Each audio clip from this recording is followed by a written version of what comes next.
Thank you for the thumbs up.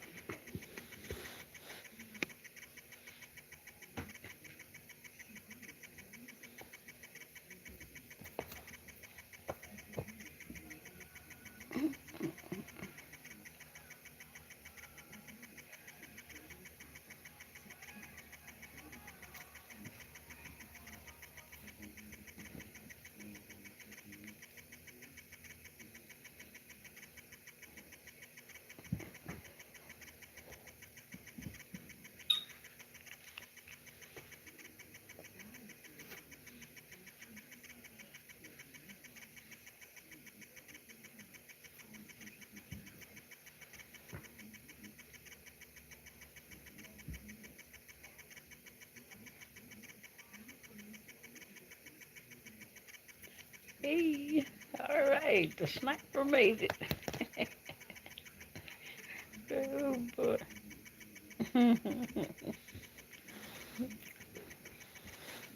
Picking them off.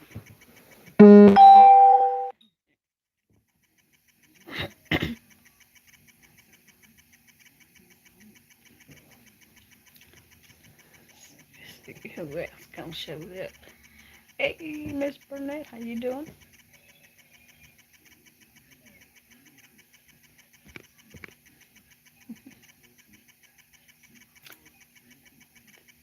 What you been up to?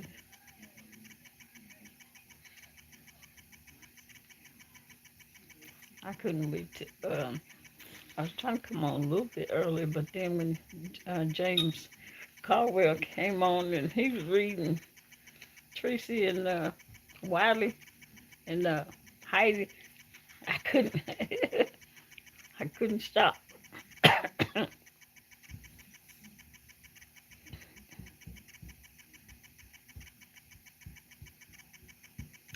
Yeah, I couldn't stop.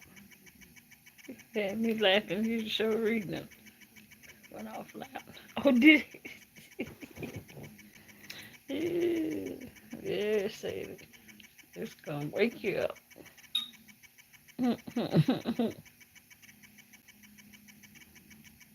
Yes, indeed.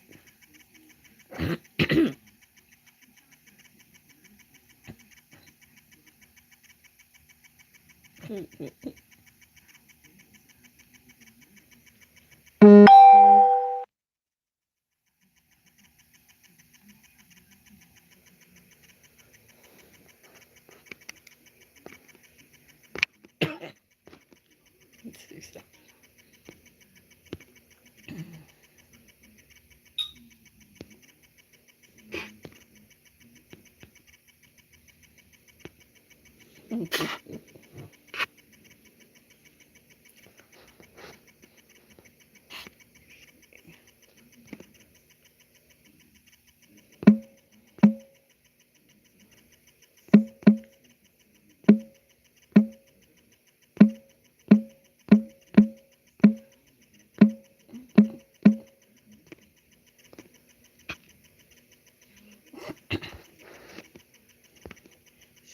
Let's see, let's see.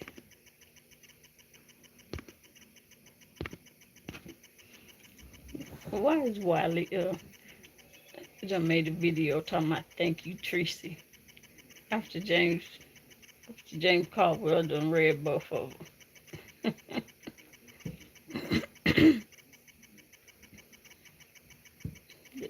Them two need to quit.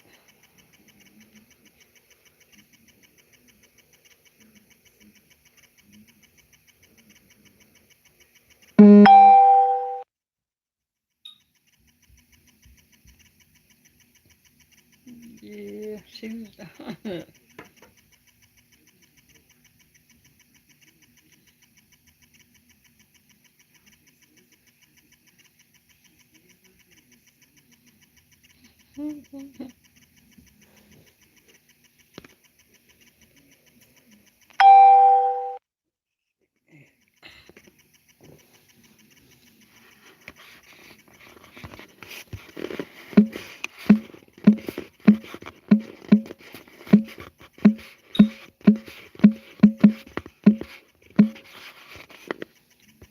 See.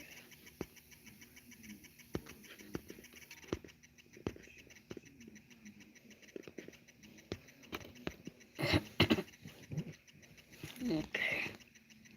So that makes it.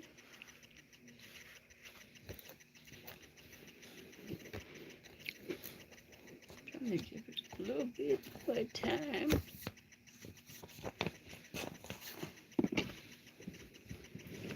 This I'm about to read is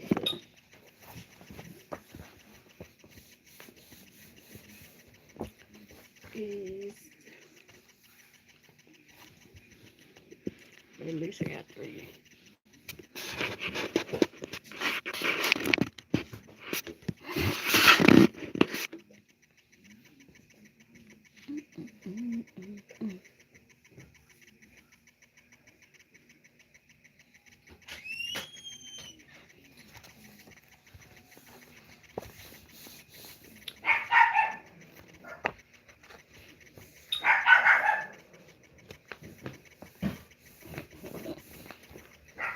I'm making all the noise. Clear my throat.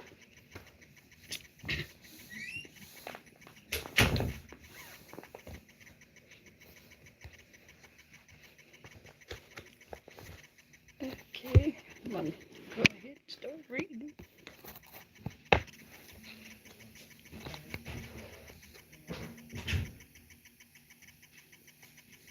Okay,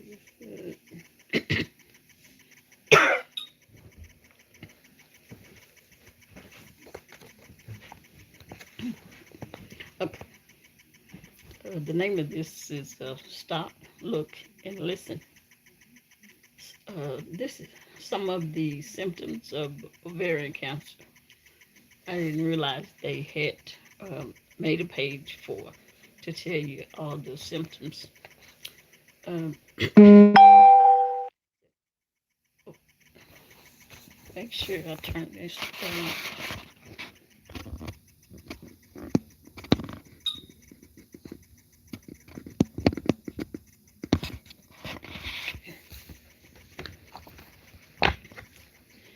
Okay, it says ovarian cancer whispers. Please pay attention. Ovarian cancer. I'm reading the same sentence again. Okay, uh, these are some of the symptoms. It's bloating, abdominal pain, fatigue, painful intercourse, backache, constipation, and or diarrhea, feeling of fullness when eating, increased urination, and indigestion. Uh, it's a note. It says, many of the members of our ovarian cancer support group report that their cancer was missed when they first reported symptoms to their doctors. Their symptoms were sometimes mistaken for menopause or Texas heat. They sometimes heard that it's in your head or were told, let's watch it for 6 months.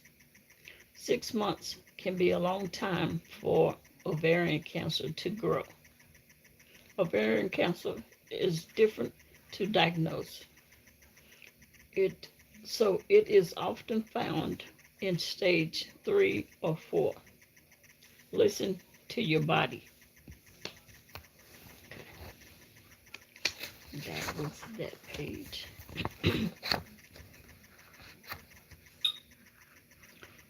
Y'all get all of those symptoms? If y'all have any questions, just let me know while I'm looking for this.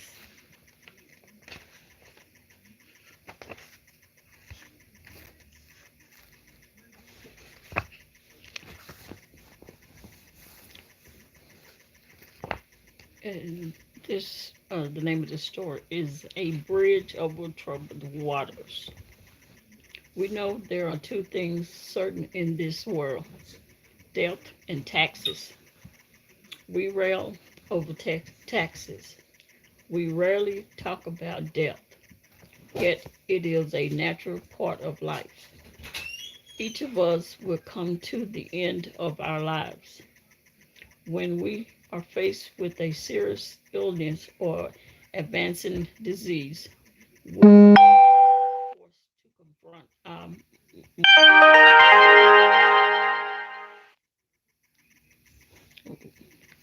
uh, from Wiley mess, him and Tracy messing with James Caldwell.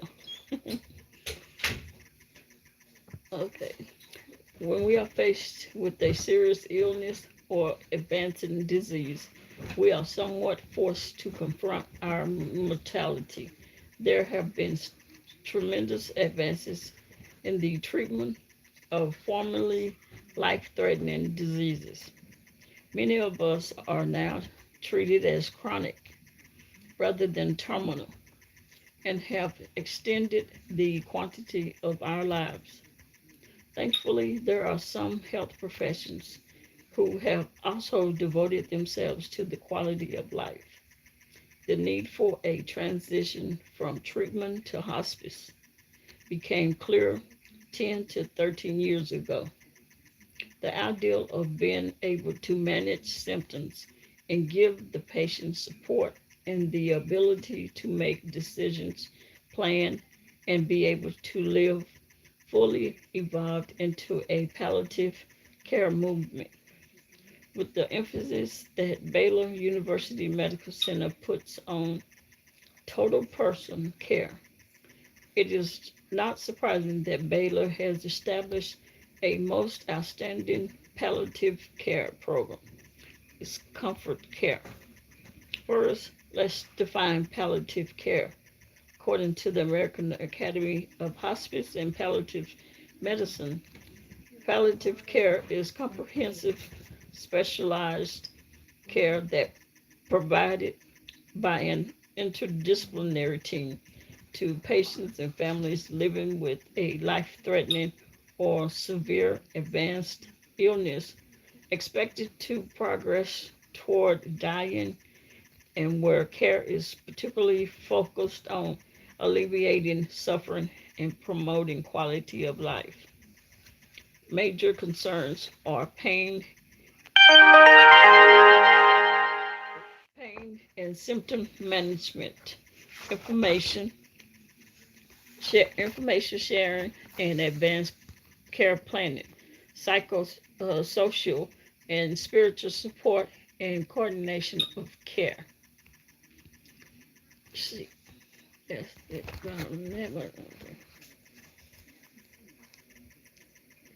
Okay.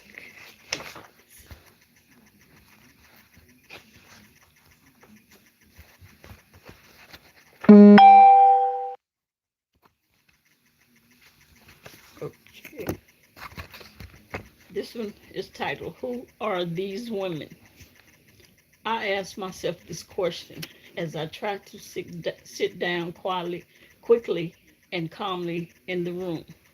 I could I could hardly believe there were so many women, since I had expected perhaps only a handful who would be a part of an ovarian cancer support group at Baylor. I was a deer in headlights. I had only been diagnosed with ovarian cancer for less than a month. My mother thought a group meeting would be swell for me. I went simply because it is easier to say yes to my mother than no. My journey started in February 2007 when I went at the last minute to see my family doctor prior to leaving for Washington, D.C. later that week. I had a slight pain in my right side, nothing seemingly significant, but it was constant. The pain, the pants also seemed tight on me, and I thought maybe I had something going on with my appendix. Let me emphasize the word maybe again. Dr. Donnell didn't really give me much of an exam, but nonetheless, he told me to get a CAT scan at the hospital. I looked at him like he was crazy. I was a busy woman and had miles and miles to go before I slept that night. I had a standing monthly dinner date that evening and called my partner to tell her I was going to get a scan and that I would just meet her and the others at the restaurant. No alarm bells, just something that I needed to do prior to dinner. But no sooner had I arrived at the restaurant that Dr. Darnell called and said I had a mass on my right ovary. Okay, I said, and then he told me that I would need surgery and to cancel my trip to DC. I said, okay, again. He then told me it was the best hospital and that he would find a surgeon for me and to expect a call the next day with the name and number. I remember going back to the table and telling everyone it was okay. The next day, he called and gave me Dr. Stringer's name and number.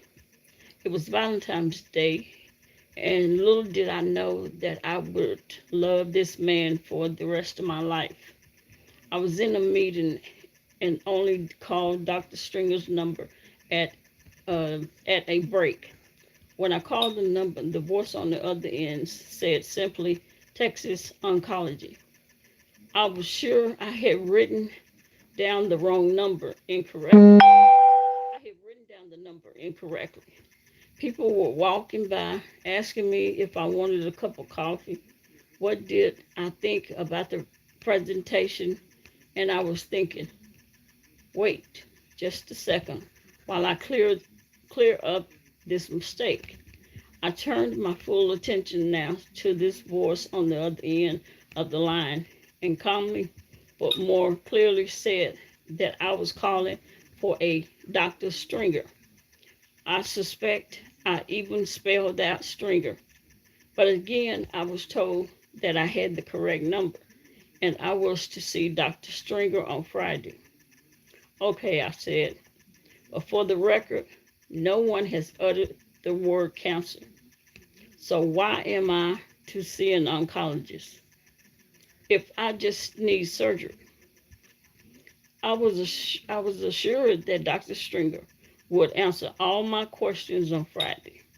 Clearly, it was not my appendix, but then what was going on with my body? I just knew it was not cancer. But then it was confirmed that indeed I had ovarian cancer. I was not okay. I had stage 3A clear cell ovarian cancer. My chemotherapy treatments were to start immediately. I was far more anxious about chemo than the surgery, and I will always be grateful to a dear woman named Janet who talked to me off the ledge the night before my first. Who knew that terms such as infusion, debulking, and CA1 that sound so innocuous could be so terrifying?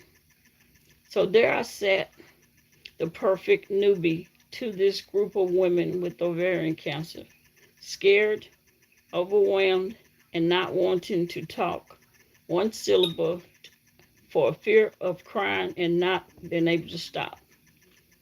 But cry I did. I gave my mother, indicating afterwards that I was not going to talk about this meeting and that it would in fact be my last.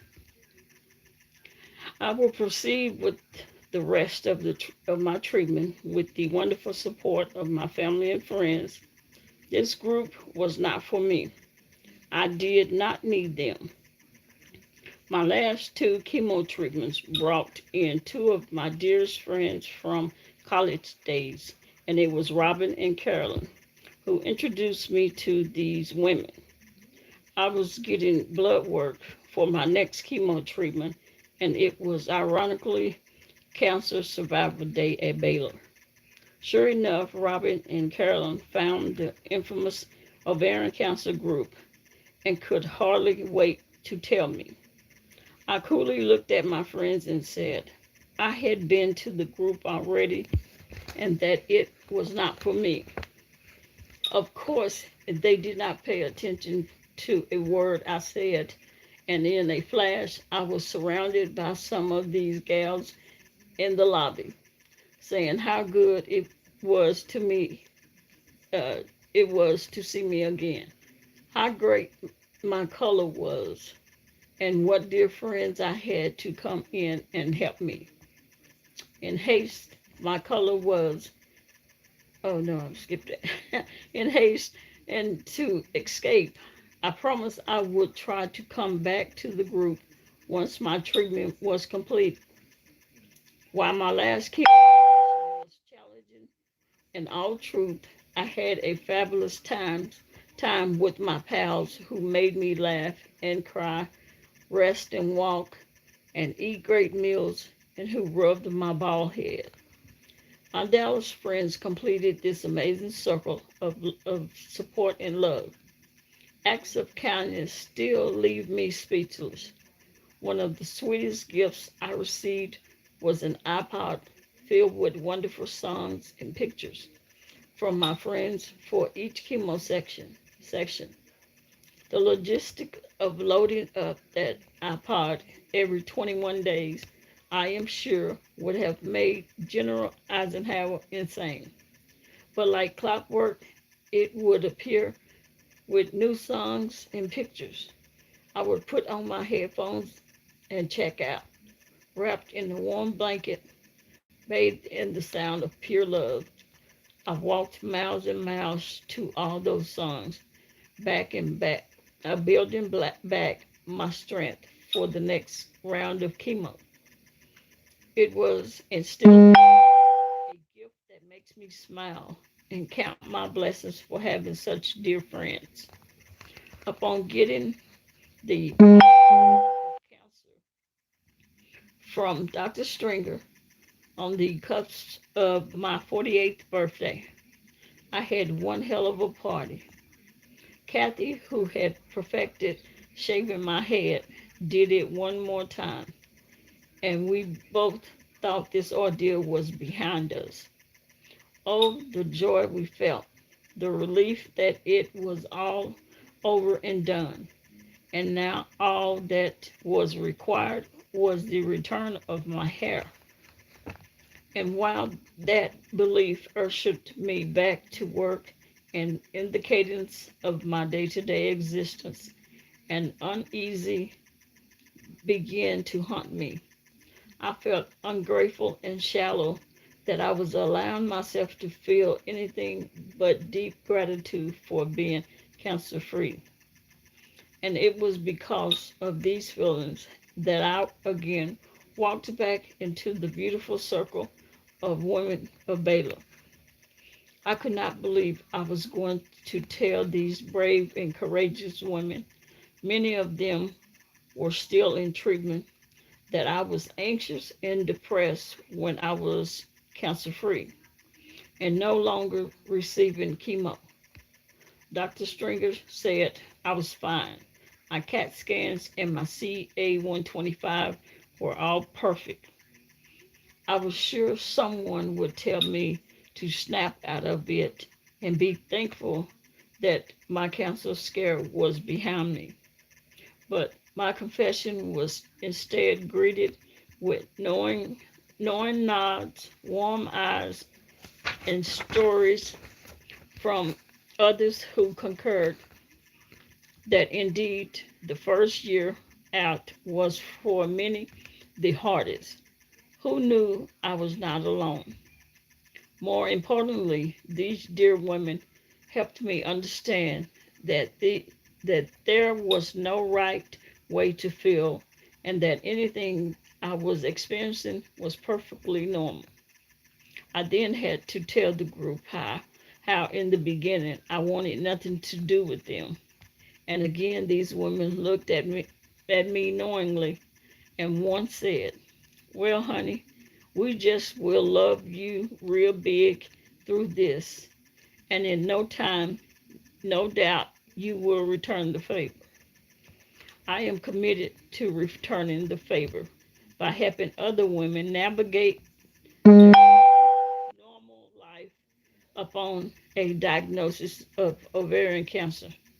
I am going to volunteer at Baylor on the fourth floor of hospice so that when a woman learns she has ovarian cancer, she can meet someone who can be her gal pal or hear that receiving chemo is manageable or simply have someone just sit there and listen.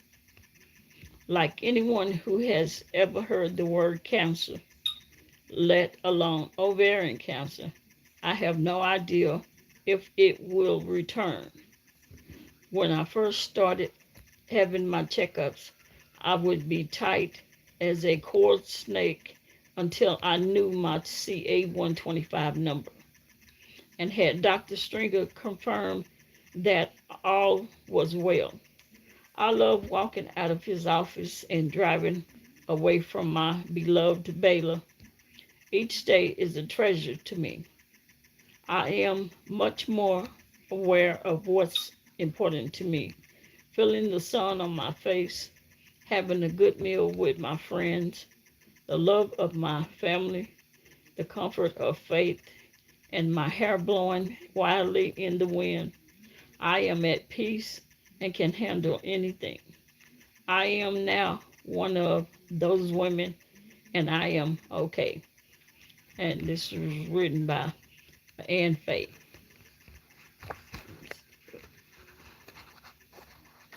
Any question? Anybody came in? Oh, talking about the yeah, Wally's the trip. But yeah, James went off. James got him and Tracy together and Heidi. Let's see, I think on this next story.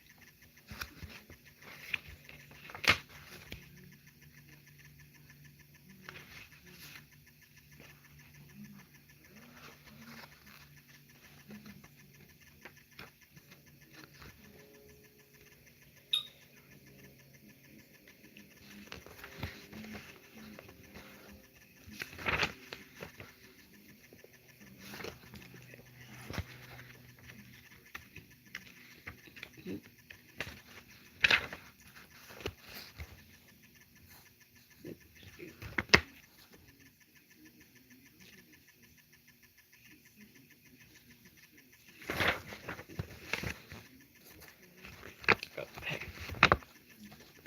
Name is different in a better way. Don't you hate it when people say they are a better person because they had cancer? When I heard people say that, I couldn't understand it. And now, since my diagnosis with ovarian cancer, I have heard myself utter those exact words. However, since my initial diagnosis on February the 7th, 2007, with stage 1C ovarian cancer, that statement has changed. I am not better because I had cancer.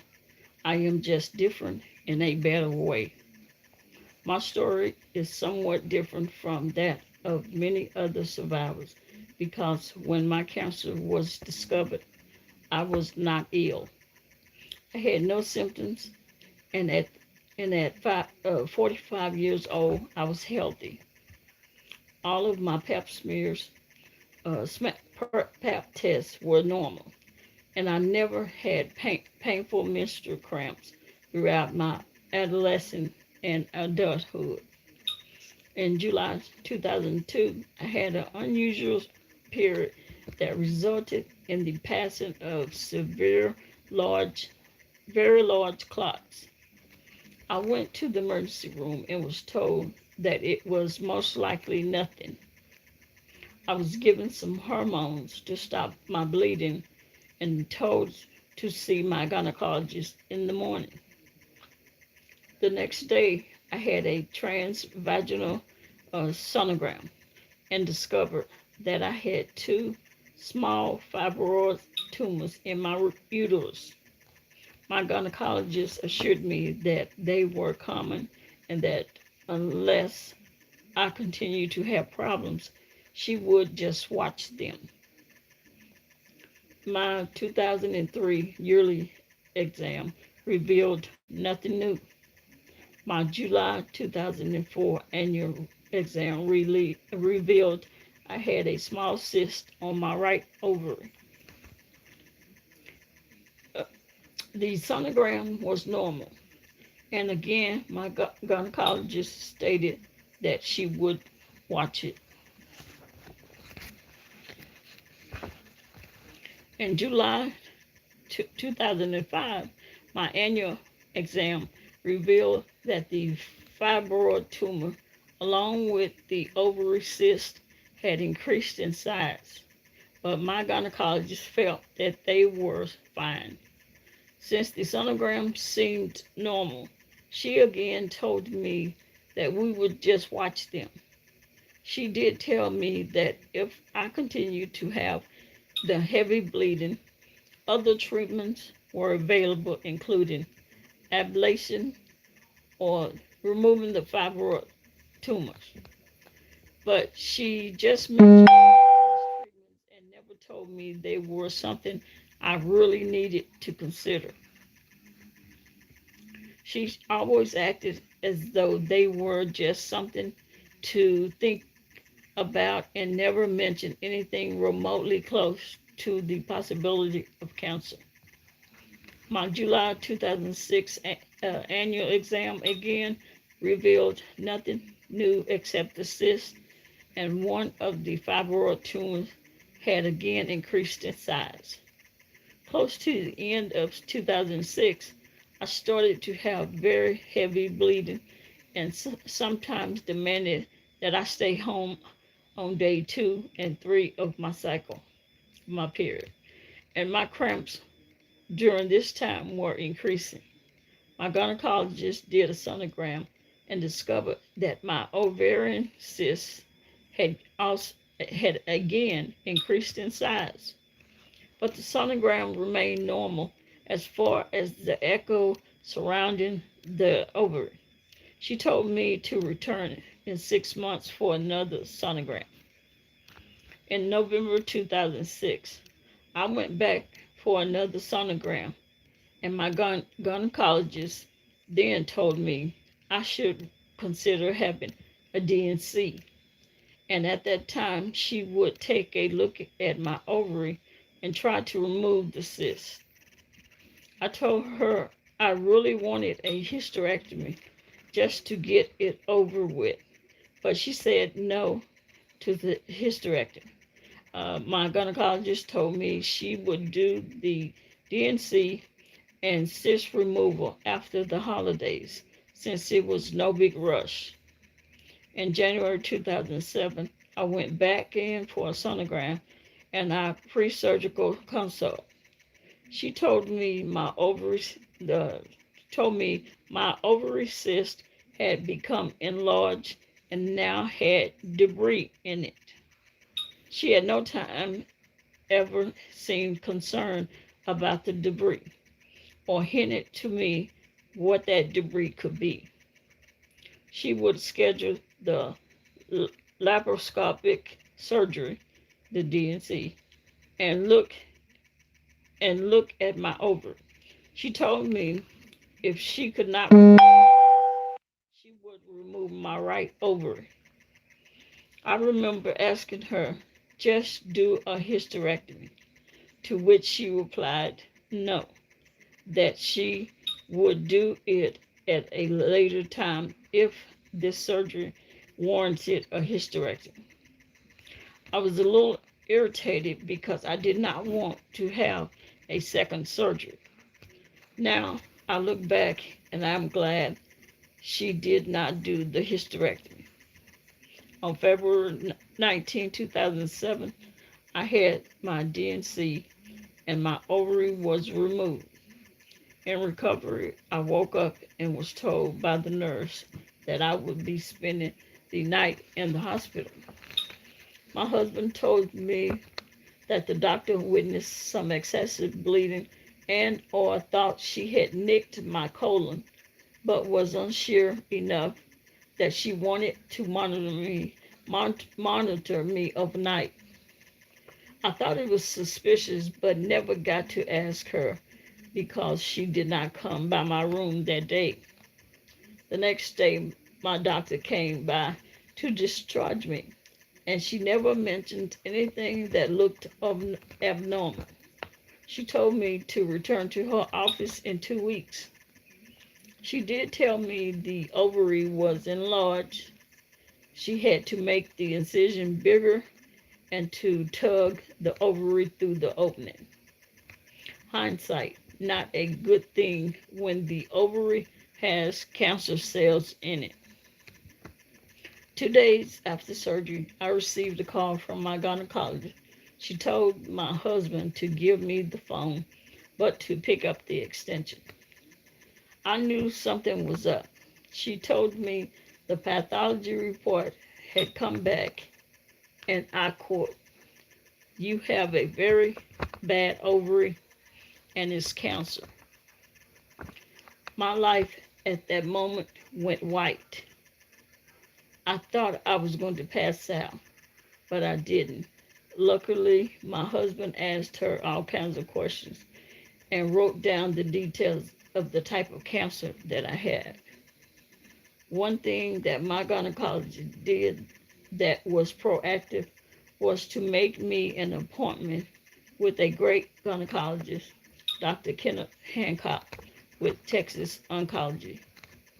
I had my first appointment on March 5th, 2007. On March the 13th, I had my hysterectomy along with a peritoneal wash. All went as planned and was successful. My oncologist said that everything looked good, but we would wait for the pathology report to be sure. 2 days later, my report showed all organs and nodes, I think this were clear, but some cancer cells were in the perineal wash. I was officially a stage 1C cancer patient. My CA-125 prior to surgery was 85. My first chemo infusion was on March 27, 2007. My treatment consisted of 9 infusions of Taxol and cisplatin, including some intraoperable treatments. My CA-125 dropped like clockwork, and my blood levels stayed low, but were always within the acceptable range in order for me to receive chemo. I never missed a chemo appointment.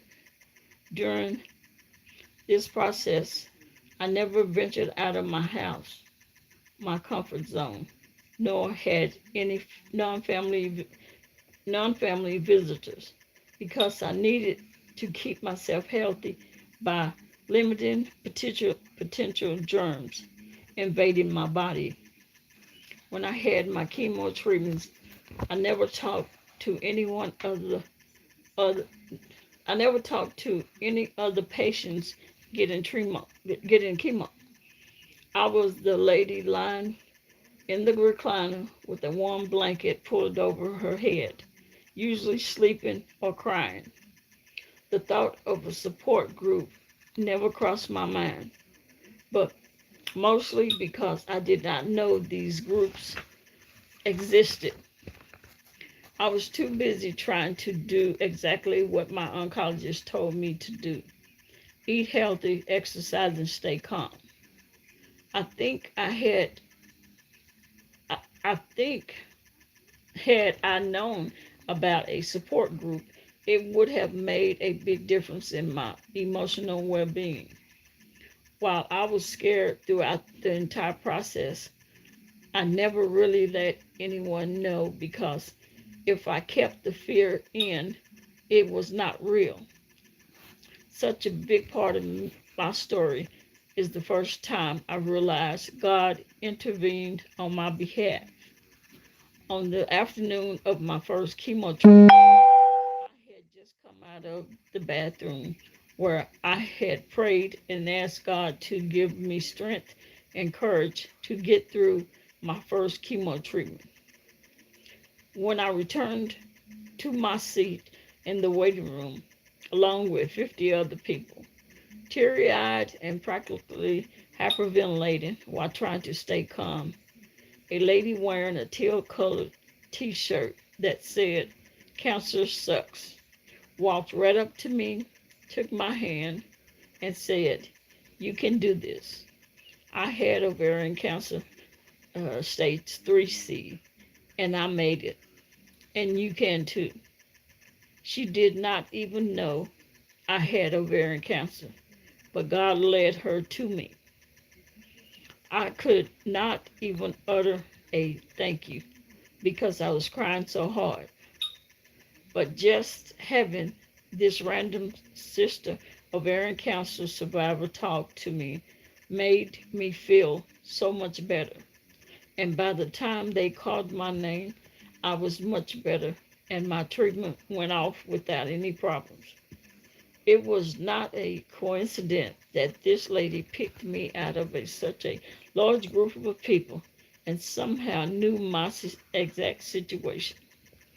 This was God watching over me, and one of the first experiences He would reveal to me to let me know I was not walking this journey alone. During the past 2 years, I have had many God moments, and they are so wonderful.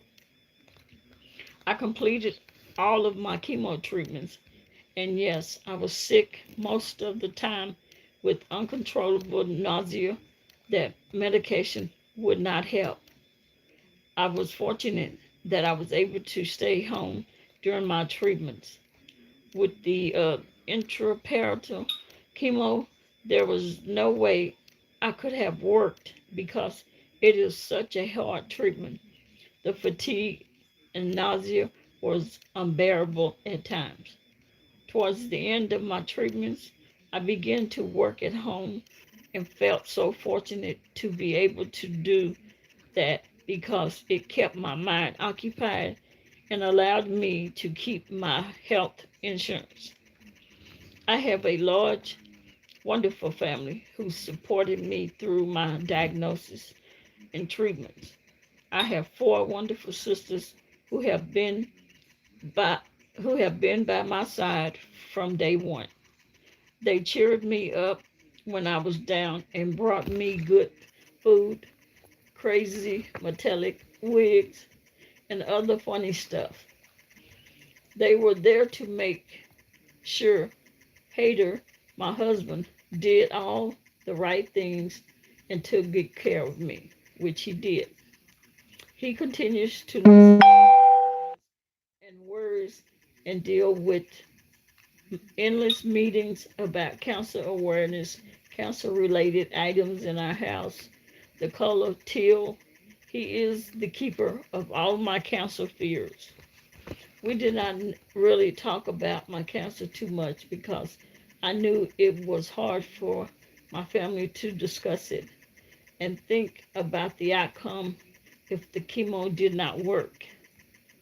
It was hard on my adult kids to see me bald, sick, and sad. So on most days when they came to visit, I would drag myself up, shower, put on my makeup, light a candle to make the room smell alive, open the blinds, and put on a smile. Right after I was diagnosed, my youngest son moved home from college to sit out a year and stayed with me, helping me during the day. I know he did not really want to do this, but for some wonderful reason, he felt he needed to do this for me. I am grateful for his help and presence at home during this time. He has since gone back to college and is doing wonderfully well. My daughter had her first baby just before my first chemo treatment. So I was worried I would not ever be able to see the baby if I was sick all the time. All our plans for my staying with her after the birth went out the window. I was so worried I would not get to bond with this baby whom I had already begun to love, but everything worked out wonderfully. Now my daughter has two children. I think my oldest son had a hard time dealing with my cancer. His father was injured in an accident a few years earlier, and now I was facing a big battle. I know it scared him to think about losing me. He still has a hard time talking or listening to me talk about my cancer, so I try to be positive around him. I have extreme guilt about the way I told him I had cancer. He happened to visit the day my gynecologist called to tell me the news. I had just gotten off the phone with with her when my oldest son walked in our house and I just blurted it out. I have cancer. He had shock and horror on his face. I was not able to comfort him because I was in shock myself. I carried that guilt around to this day. I think I protected my oldest son the most. My youngest son saw the most. My daughter continues to hear the most. And my husband knows the most about my struggles. For, for all of them, I am truly grateful. And my love for them knows no boundaries. It was only when I had completed treatments and returned to work that I realized I was missing something in my life. I needed to be around and talk to other women who have who have or had ovarian cancer. I needed to find an ovarian cancer support group. My search took me to Dallas Fort Worth chapter of the National Ovarian Cancer Coalition. I attended a meet and eat function where the women met for dinner, chat, and socialize. During this first meeting, I met Colleen, God moment in my life. We talked that night and decided to meet again on Monday to attend the Dallas Baylor Support Group Survivor Luncheon. That God moment. During the luncheon, Colleen and I met a fantastic group of women who welcomed us into their group with the most wonderful, warm, fuzzy love I have ever experienced. It was like walking into a group with my long lost best friends. They had me at hello. It was at this first support group meeting that I truly began to live after cancer and first realized I can live as a survivor of ovarian cancer. I am a survivor of ovarian cancer. It is a hard sentence to say, but I say it every day of my life, and I am proud to say it. God moment number zillion. The women in the Dallas Baylor support group changed my outlook on cancer and my life. I have found a wonderful support system of sisters who have gone through and are going through the same experience. They shared and gave their hope to me. I am extremely grateful for my oncologist and all he has done and continues to do. While his main objective was the physical healing of my body, I had to find a way to heal emotionally. I believe that if you stay emotionally positive, surround yourself with positive people, do everything the doctor tells you to do, and find a support group, you will have a better journey in this walk with cancer. It's a walk I never imagined or even wanted to walk. But around the first bend in the journey, there were all my favorite sisters, just waiting for me to walk with them. I don't know what my future holds. No one does except God. And I know He is with me, so I am good. I want to be here for any women diagnosed with ovarian cancer. I want to help these women, and I want to talk with these women. The ladies of the Dallas Baylor support group were there for me, lighting my way with their bright torch. And I want to be there for the next woman who is starting her walk. The Torch book gives me hope and encouragement, no, not only to survive, but to thrive in my life after ovarian cancer. So, am I a better person because I had cancer? No, but I am a different in a better way. You bet I am.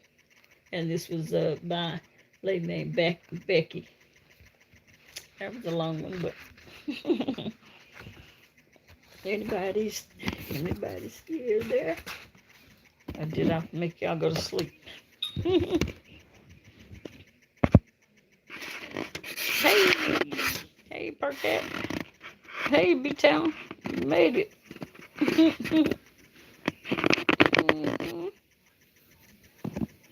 You awake? Oh, okay. Yeah, I was wondering. I was like, okay, that was a long story. I hate made y'all go to sleep.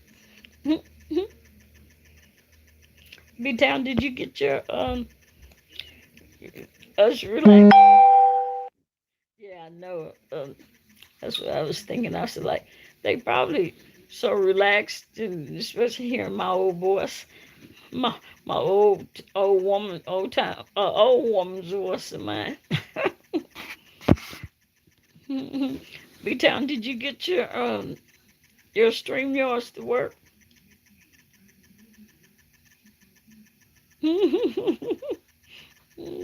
Yeah, since they tell me I got a old woman's voice. Oh, you still didn't get it? What you? I don't even know what step that you're at. Cause you said somebody you see your picture. I didn't see my picture on there. Mm-hmm.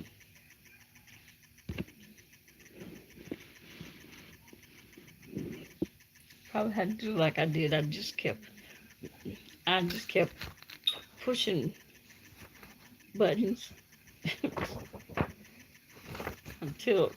until it just worked.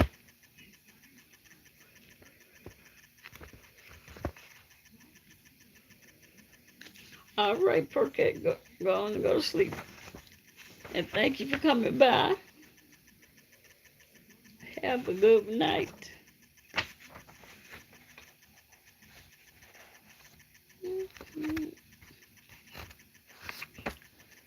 Yeah, I don't know what you having such a hard time. You might have to take a picture of the you you on your laptop.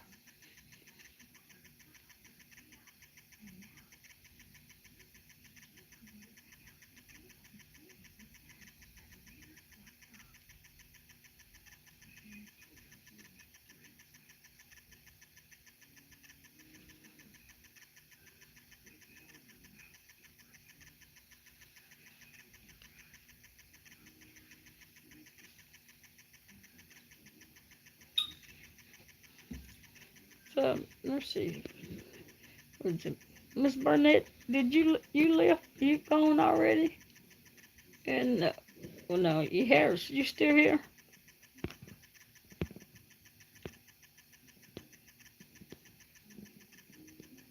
Yeah, I think E. Harrison. Yes. Must have somebody in the bushes too. Oh, well, not now. Just shows one. So that must be you.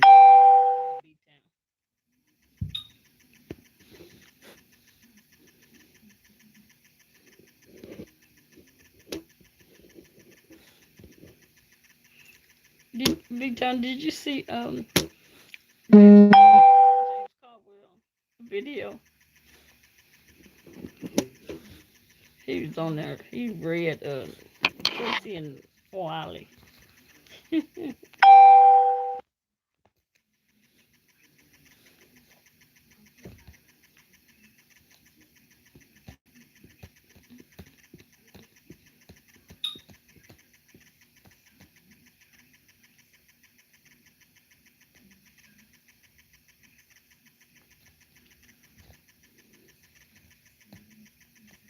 Still working on it.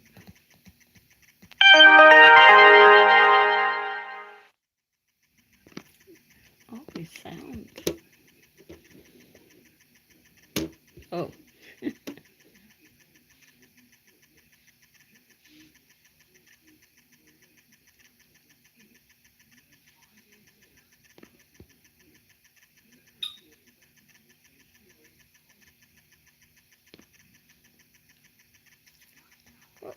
Nicole Taylor. What's her video? She got a video. 5A in her something. I'm gonna have to look at it.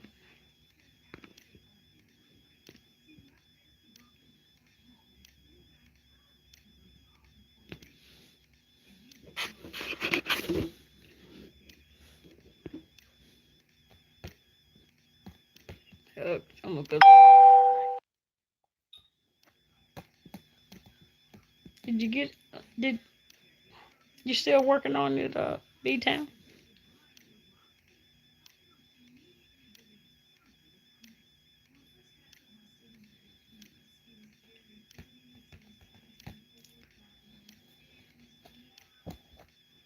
If I have anybody in the bushes, and y'all may possibly want me to read another story, dip down here and just let me know. Type me a message.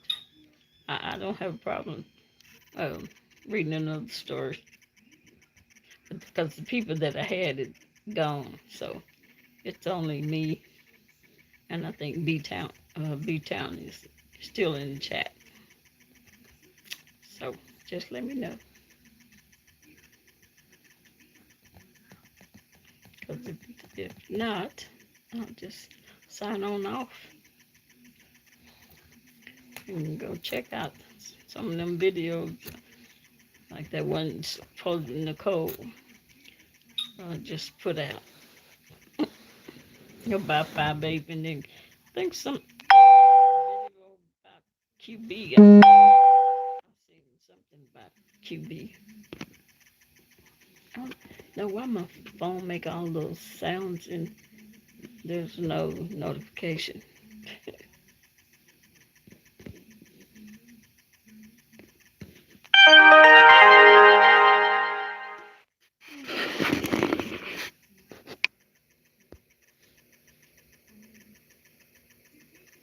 Okay, Teeter is Jay Wilson. Yeah, I'll go ahead and close it down. I appreciate y'all coming. I appreciate y'all listening to the stories. Um, they're very necessary. And thank you very much for being here. And I will see y'all tomorrow.